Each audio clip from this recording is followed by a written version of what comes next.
Hey everyone, my name is Aiden. I don't usually get very personal in my videos. Most of the time, I'm an incredibly pompous a-hole like some character on The West Wing, calmly talking about morality and ethics. No. But today is going to be a little different. You probably guessed what this video is about from the title. Recently, someone in my life has fully become an incel. It was something that we saw coming but couldn't stop, exacerbated by the isolation of the pandemic. If you watch my documentary on Singapore's LGBTQ community, you'd know that I used to be an incel. And the fact that you don't really makes me sad. Go watch the video, like, share, subscribe. All jokes aside, today I want to talk about the culture of that world. Who becomes an incel and why? What's it like in it? And more importantly, why and how you should get out. I'm not sure if my friend is watching this, but I hope they are. A word of warning amongst all the other trigger warnings, I will have less research links than in my usual videos because this is mostly going to be my personal experience.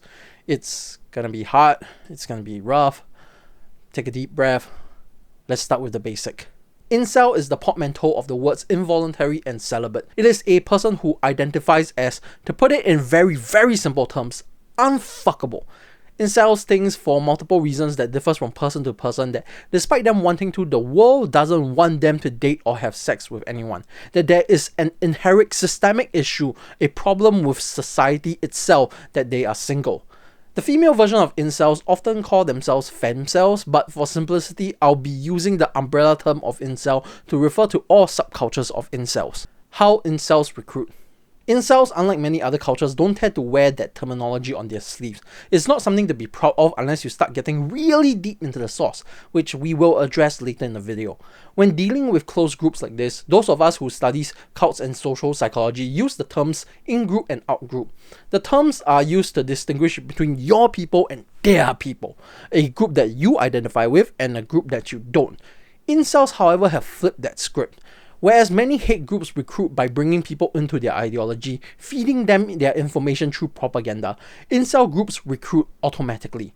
You don't have to learn to be an incel. You just are. You are the outgroup. You are born an incel. You are the norm, while everyone else has to learn to become who they are. Everyone else learned to be wrong, while you were born right. In-groups teach you to become correct. But incel groups are out-groups that tells you everyone else is wrong to begin with. This makes incel recruitment cast a very wide net for a very specific type of people who are looking for confirmation of existing beliefs. So while normal religion and ideological group recruits from the get them while they're young crowd of children and adults who are questioning the world, incel mainly starts in the late teen/young adult stage, where people are looking for the answers to why their world sucks, instead of asking questions of what they can do about it. The flaws of incel culture. The greatest flaw of incel ideology is its foundation, because it's based on a flawed premise. It spent a lot of time and effort trying to justify existence from its own point of view instead of understanding the other side. For example, the idea that women don't date ugly men completely ignores the fact that a lot of incels don't want to date women they think are ugly either. Beauty is in the eye of the beholder, of course, and standards of attractiveness differs from person to person, but incels don't see their own flaws, even if it's the same as the people they are criticizing. If you are allowed to choose who you are attracted to, so are the people you approach allowed to choose. For example, I'm attracted to shorter, cuter women because, like, oh, so cute, they're like little tiny hamsters, but I understand now that they are not obligated to be attracted to me. That's just not everyone's kink. If I'm allowed to choose who I'm attracted to, so are they. But incels only see the fault of others. It's not to say they don't see the fault of themselves, because they clearly do. But rather, their faults are not the key problem. It's always framed as a natural, societal, or instinctual issue outside of your control, something systemic. It's natural or instinctual for women to not like men of XXX types. The blame is always shifted to something else. If you research into incel culture, you realize how much false empowerment it gives you. You are perfect the way you are. It's their fault. They are too shallow. And if you are not perfect by the standard of whatever incel subculture you belong to either, it's not your fault. You just drew a bad hand and society isn't ready to accept you. They hate you, so you should hate them back. You should show them who's boss. What are you worried about? You're at the bottom of the food chain. You have nothing to lose. And that rhetoric is how we get incels going on murder-suicides and incels who treat women abusively. It empowers people in states of vulnerability to have the autonomy to go out and take what they think is rightfully theirs, at the cost of the autonomy of their victims, because they were wronged by the world. They're the victims, you see. Because the incels, they are the main character of their story, not necessarily the hero. Some of them are aware they are terrible, but still feel the protagonist syndrome. Everyone else are just NPCs to them. Incel tends to side with anti-heroes in media, prone to excessive violence using their preferred societal crutch, like Marvel's Punisher with their guns, or Joaquin's Phoenix Joker with their insanity, the whole "we live in a society" nonsense. They see the acts of violence and dominance with physical strength or mental prowess as balancing the scale, as returning the world to what is right by correcting the wrong. They completely miss the point of those characters, that hurting other people in this way, no matter the reason, doesn't make you happy. What do incels do? Unlike a lot of hate groups, incels don't really do much on the day-to-day. There are not a lot of public gatherings, people to preach to or protest to disrupt. These people are looking for a relationship, physical or romantic, not friendship and companionship. While not true for all, when incels do go out with people of their sexual attraction, their base thought line is to get laid or to get together. If you look at the teachings of the pickup artistry community, for example, a subculture of incel, you will see this mindset laid out in full. The community is filled with talks of physical wants and emotional attractions, but very little about personality or compromise and understanding. One of the people they hold up as a figurehead, Jordan Peterson, openly questions whether men and women can even work together in a non-sexual or romantic environment. It makes it difficult to pull them out of their fantasies because what they want can only be filled by people even closer than friends or family. As Ian Denskin puts it in the Outright Playbook, what he wants is the cure to his soul sickness. And that's not something one can do as a cishet in a group of other same-gendered cishets. Incels form groups to wallow in their self-pity. They are there to form an echo chamber where they can get relief by cursing the world together while staring their hate. This is a classic example of something called disorganized attachment. Relationships can be classed into certain forms of attachment in relations to threats and comfort. A secure attachment, for example, is when the person who gives you comfort reinforces your personality to be stronger to face a threat. Basically, the friendship is power method. There are other forms like anxious attachment and avoidant attachment. This organized attachment is what happens when the threat is the same as your source of comfort. This is common in abuse. YouTuber Dan Olsen, aka Folding Ideas, infiltrated an incel subgroup during an organized meetup, only to find that everyone else didn't turn up in the end. This is because these people are each other's abusers, and you generally don't want to know your abusers better. Meeting other incels IRL without enough shared interest to coalesce in between is generally not fun, because friendship is not what they're looking for. They're looking for a romantic or sexual relationship, or a reason to create blame. Meeting up for online incels is the same as diving deeper into the ideology. You are on the cusp of turning from the out-group into an in-group in order to continue believing. Actual emotional connections are heavily avoided. Even if you openly say you are looking for them, you will subconsciously go out of your way to avoid forming realistic bonds. And if somehow during this period you do end up in a relationship, this thought process doesn't magically go away. You're now a rare part of the outgroup who got lucky, a 1 in a million moonshot. And if this ideology isn't resolved during the period of the relationship and the relationship ends, you go straight back into the incel pipeline as a martyr, a proof that the world is broken. Because your excuse for hating yourself can be reduced if you end up realizing that not everyone else holds that same hatred. So you make it your objective to hold on to the hate. The sense of the world threatening you becomes your identity. Because of the damage being in a disorganized attachment relationship does to you, if you reduce that threat, it can feel like you're reducing your source of comfort because you have attached that pain to your identity of self. But incels do dive deeper into the culture occasionally. And like I said earlier, this requires a shared interest. But these shared interests must continue to provide the abusive, disorganized attachment of threat of comfort. And there are not a lot of topics or activities that can satisfy such a specific set of requirements. These are often further hate groups. MRAs, religious fundamentalism, supremacy movement, chan bots, eugenics, and toxic fandoms are just some of the few that provides the hate and comfort needed to dive further into incel culture. This is where being an incel levels up from annoying to dangerous. The white net cast in recruitment prevented incels from becoming more dangerous because of its diverse people, but it gathers these disparate and broken-hearted individuals into one place.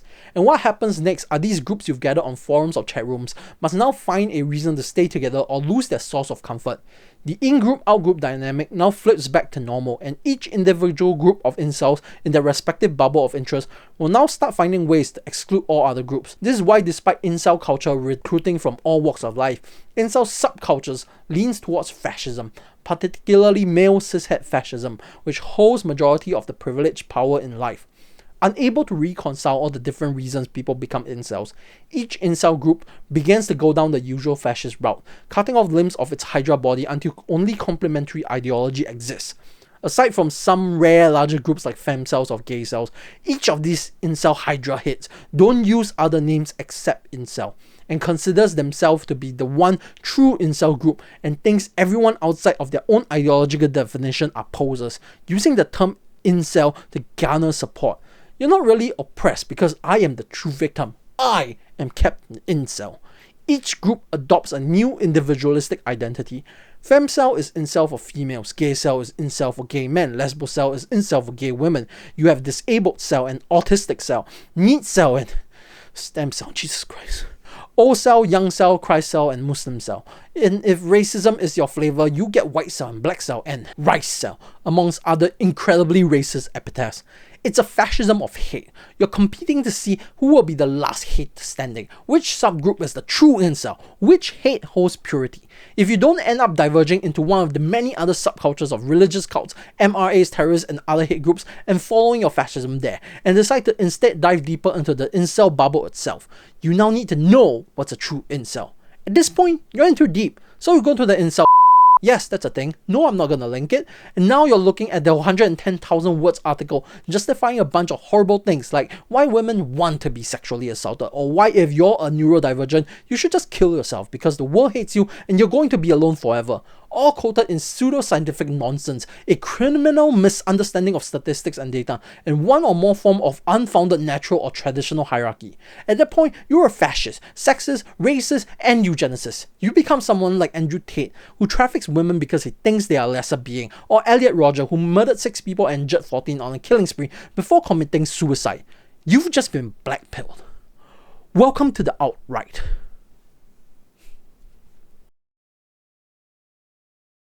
I never got that deep. I got too close to the wrong subculture or right subculture, depending on how you look at it. The subculture I got sucked into hated trans men and lesbians for stealing women from us. A gay fellow student in secondary school pushed me into a bathroom once. I don't talk about it much because aside from those few seconds I spent alone in the bathroom with him, confused staring at each other, nothing happened. He didn't touch me or ask anything of me, it just scared me. Compared to all the other traumas in my life, it was almost quaint. But it made me susceptible to the rhetorics of homophobia. At the point of time in my life where I was delving deeper into the incel culture, spurred on by the toxic masculinity of military conscription and a worsening of my mental health. But I also began writing fiction again after having stopped for 2 years, and I was starting to acquaint myself with diverse writers whom I respected from all across the world. They are wonderful people filled with love and care and a passion for life. And as a few of them started coming out as gay or trans, I couldn't rectify the reality of my experience with what the incel subculture was trying to convince me of. I realized that if the incel culture was wrong about trans and gay people, what else could they be wrong about? And very quickly everything fell. The thing about incels and cults and abusers and hate groups is that they work by isolating you from the people who can provide you love and comfort without the threat and pain. They do this by making you think everyone else is out to get you, and instill this thought in you when you are at your most vulnerable. They make you think that every relationship other than theirs has zero source of comfort. Maybe the way they recruit is different or their ideology uncomplimentary, but how they get you to stay is the same. As for how to help people get out, sadly there's no real way to save a person in extremis without spending an inordinate amount of time, other than to wait for them, to wait for an opening when they are ready to change. You cannot make reforming abusers your whole life. It is not your responsibility. The me of today wouldn't have wanted my friends to waste all their time on fixing the me of the past when I wasn't ready to change, as much as I am grateful for their help when the opening came. Turning points in life when they are open to new ideas or experience are the best time to get people out. Maybe they are changing jobs, moving houses, or mourning a loss or celebrating a life. As much as those times make them vulnerable to hate groups, when surrounded by love, those are the best time to find an opening to help. There's a reason why I talk about the things I talk about on this channel. Everything from flag designs to pangolins and benches, they all require empathy, tolerance and understanding, and a denial of profit over humanity. And conservative and capitalistic culture, especially those like in Singapore and the US, aren't particularly good for that. They require us to form in-groups and out-groups to have a mindset of us against the world. Gay marriage isn't even legal here, and that sucks. Because I got out of a hate group thanks to unconditional love, no strings attached. That's it. There's no profit to be made or resources to be conserved for later. There's no ideology to placate or legal loopholes to jump through. The people who helped me didn't even think about consequences. Some of them didn't even know they were doing it. And those who did were ready for their attempts to fail. They tried anyway. I don't know if I can help my friend, and I don't know if they will even see this. As this person got more abusive and toxic, we had to cut them off from our group for everyone else's safety. Sometimes you have to make the hard choices to protect others because catering to abusers isn't worth it to be abused. The only thing we can do is to be open to them when they want to change. But if they're gonna harm people, we stop them with everything we have. However, when you're ready to try, you know where to find me. I will have love. Unconditionally. Hi everyone, thanks for watching. This video is a bummer. It's even more of a bummer than my usual video. I'd like to thank my Patreon again, as usual. My microphone stand broke. So if you want to help me buy a new microphone stand, like, share, comment, subscribe, whatever. Patreon. Oh god, this video is such a bummer. Don't join hate groups, kids. Bye.